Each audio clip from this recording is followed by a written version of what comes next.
Biometrics. It's using body measurements and calculations related to human characteristics to allow you to authenticate and gain access to something. This is commonly used in our mobile phones today, and you can use your finger to unlock your phone and pay for items using your phone. Some actually use your face to unlock your phone as well. We know that Hyundai has revealed the world's first smart fingerprint technology to vehicle back in late 2018. It's only available in selected markets, but it seems like it has not been widely adopted yet. The Hyundai system allows drivers to unlock and start their vehicle without using any car keys, because your fingerprint is the key. In this video, we will be looking into Toyota's approach to this. They have a patent that they filed since 2019 and recently updated in 2024. Let's see what Toyota has in their pockets.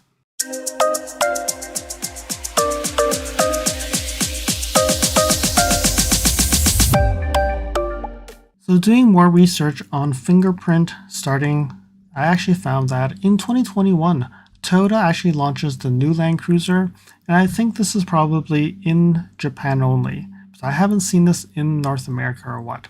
But if you continue down here, you would see that they actually did introduce a fingerprint authentication on Toyota vehicle. So it says, start switch with fingerprint authentication for the first time on a Toyota vehicle. So they're saying a fingerprint sensor is located in the center of the start switch, the start of the engine. The driver must carry the smart key, press the brake pedal, and touch the fingerprint sensor in the center to start the switch. If the fingerprint matches one of the fingerprints registered to the vehicle, the engine starts. If it does not, the engine does not start. And this is equipped to the ZX, GR Sport, VX, AX grades as standard, available on a manufacturer option for the GX grade. So I haven't seen this in other North American or other markets. This is actually cool that they've already implemented this, but you notice that this may not have the lights. So this probably, with this update of the patent, I'm thinking that this will now start seeing in more other markets and having it available for other vehicles. And this probably will help mitigate the issue that we see with car theft.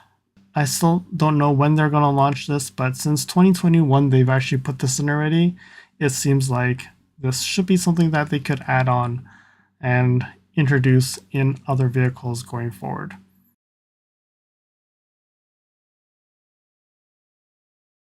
Alright, so right now at the US patent, you can see this March 19, 2024. But you can see dates here that is even prior to 2024, even 2013. But let's see what else this thing says here. So you can see here that the original filing was actually 2019, August 1st, and then there was an update probably 2021, and there's other stuff. So definitely this is not new things from Toyota, it's just that they've been working on it, trying to get things done. All right, so there's an abstract here. It says a biometric information authenticating device includes a biometric information sensor to detect contact of an operating finger with a reading surface and read biometric information of an operating finger, an illumination unit including at least one light source, and a control unit to indicate completion of reading of the biometric information by an illumination pattern including a combination of turning on and off at least one of the light sources. So this seems like they're talking about there's a light ring and that they have this biometric. So you can see here, engine start stop. There's this biometric reader. So this is read your finger. And then you have this ring I think that's where they're talking about the light source. And there's a lot of notations here, but I guess it's going to be a little bit hard to explain. Let's continue down and see what else they have to say here. So there's a diagram with the same thing, and then they have some figures that talk about how things will flow. And I'll probably have to explain that a little differently. And then they have also fingerprint, how they read the fingerprint. And then there seems to be a flow chart of how things work. And then here we have light sources, so how the patterns are going to be turned on. We'll go through that later on. And then they have a workflow of how this will work. So background art, okay, a start control device is known, which is provided with a start switch giving an instruction to start or stop a drive source. A startup means for starting the drive source, a fingerprint sensor for reading fingerprints, and a control means which, based on input from the fingerprint sensor and the start switch, implements a startup process to control activation of a startup means. Okay, so they're saying that fingerprint with another control to actually start up a drive source. So when the start switch is given the instruction to start, the control means that the start control device performs a fingerprint verification by comparing a fingerprint read by the fingerprint sensor with a pre-registered fingerprint before startup by the startup means. And once a match is found, the control means authenticates the user as a genuine user and allows the startup, which means to start up. Okay, so it's just saying that they have pre-registered fingerprints, and with the fingerprint, you don't need keys. I think that will actually start up the vehicle.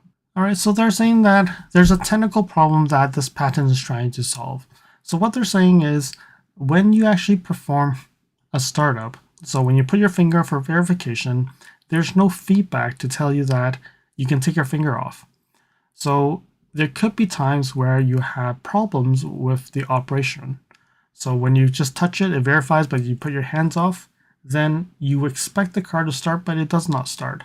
So that's why they're doing this patent. And then when you look at here, it just says that their solution to this problem is to give a light source. So they're saying that there's an illumination unit that comprises of more than one light source.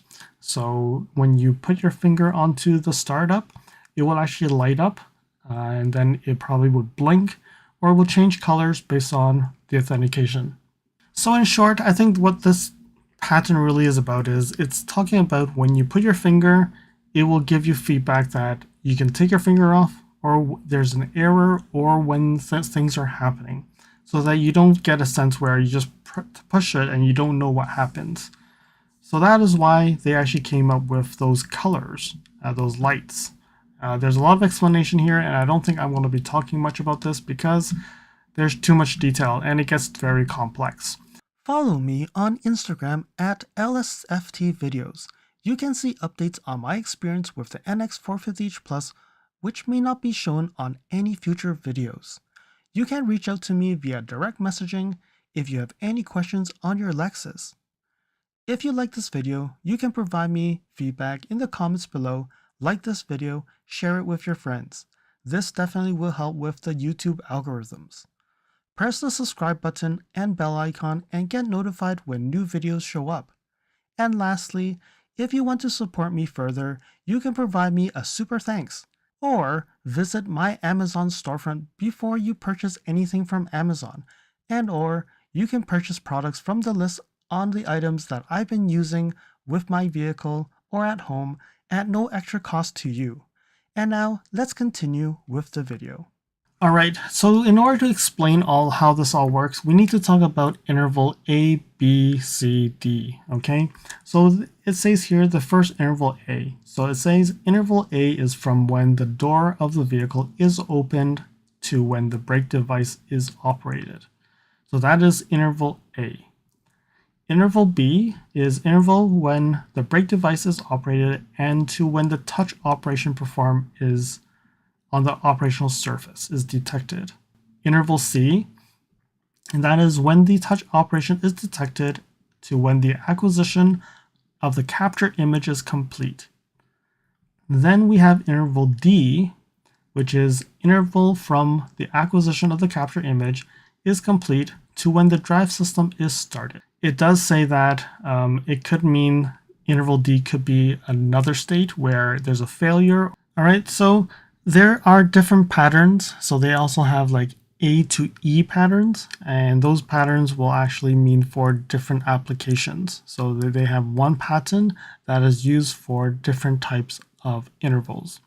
and I don't know what they are. They probably explain it here, and I probably will leave a link in the description below so that if you're interested, you can read it because it gets very complex. All right, so before we actually move on, before we conclude, let me go into here, and there's actually a workflow here, and I want to go and also show the intervals that they have here. So I'm going to move this to the side and then show the intervals. So it says here, start, is interval input yes or no? So yes, and then it'll eliminate for interval A. So interval A is here. You can see that they have different patterns, and let's talk about E here, okay? So what it means is when you open the door, between that time to when you press on the brake, it will have a slow blinking white light. Interval B, so it says, is interval information input? Yes, then it will actually show interval B, which means I stepped on the brake. Okay, so when I stepped on the brake, it'll have a rapid blinking white light. Okay, then it says, is touch operational performed? If it is, then it will show C. So C, you get a solid blue light. Then we go here, is reading complete? Yes. And if is the reading successful? If it's yes, it will go to D1. So D1, it will actually give a solid green light. And if it is not good, then it would actually go to D2, which is a solid red light. Then after that, it will say, is authentication successful? So can it match a fingerprint? And if it is, output the instructional signal, so meaning it'll probably have an output somewhere. And has the drive system started? And if it has, then it will turn off the light. So you can see that this pattern really tells you that it gives you the input of your fingerprint and when it authenticates, and it gives you the lights of what will happen. It seems quite simple. So when you open the door, it'll slowly blink. When you are ready to start the car, you step the leg onto the brake, it'll blink faster. When you put your finger on, it will have a blue light. And then once it authenticates you, it reads your finger, it's green. If not, it will be red. So final thoughts on this. So definitely, I think this is something that will advance later on. We've been looking at, okay, we have key fobs, and then now we have like a relay attack. And then after that, we are introducing like a digital key using your smartphone, but there are advantages and disadvantages of all these things. And then also now looking at biometrics, not saying that Toyota is the first one doing this. There's already on the market some other ones, but they're enhancing it with what they feel that it gives you a better UX. It gives you feedback of what color so that you know what the system's doing rather than you touch it and you think the car will start, but it didn't work. So you take your finger off, you put it again, it doesn't work. So I think that's what they're trying to do with this patent. And I think this is actually cool, but in the winter, if they're using like this biometrics to unlock your car, I'm a little bit concerned about having to use my fingerprint in the winter, have to take my gloves off and then put my finger onto the thing to read it to unlock. That may not work in Canada or northern states, right? So does that mean you still need a key fob? I don't know. Or would it be NFC on your phone or Bluetooth, like a digital key? Things are still not clear there. But once you get into the car, I think starting the car, maybe what I would say is with all the car thieves happening right now, maybe having the key fob and having the biometric as a second factor will start the car. Without that that second factor, your finger, it probably will not start. That could be a good thing. But then if you want to go and give the car to your friend over the weekend to drive, if he doesn't have a fingerprint, what will happen? A lot of issues, a lot of concerns. So what do you think? Leave in the comments below. Do you think this is actually useful? And are you looking forward to biometrics into the car? Can it do more? Definitely, because if it knows your fingerprint, it can load that profile in the Lexus interface. It knows it's you, so it doesn't have to rely on the key fob. I think that will have a lot less issues. of what we see in the Lexus interface right now with profiles loading or not loading. Whoever starts the car with their finger loads the profile. Isn't that easy? Let me know in comments below, what do you think about this patent? I hope that you found that this video was informative, and until next video, drive safely. Thank you for watching. If you liked this video, please comment, like, share this video, and if you want to see more videos like this, you can subscribe to my channel and press that bell icon to get notified when new videos are posted. And if you'd like to support this channel, you can provide me a super thanks. And until next time, cheers.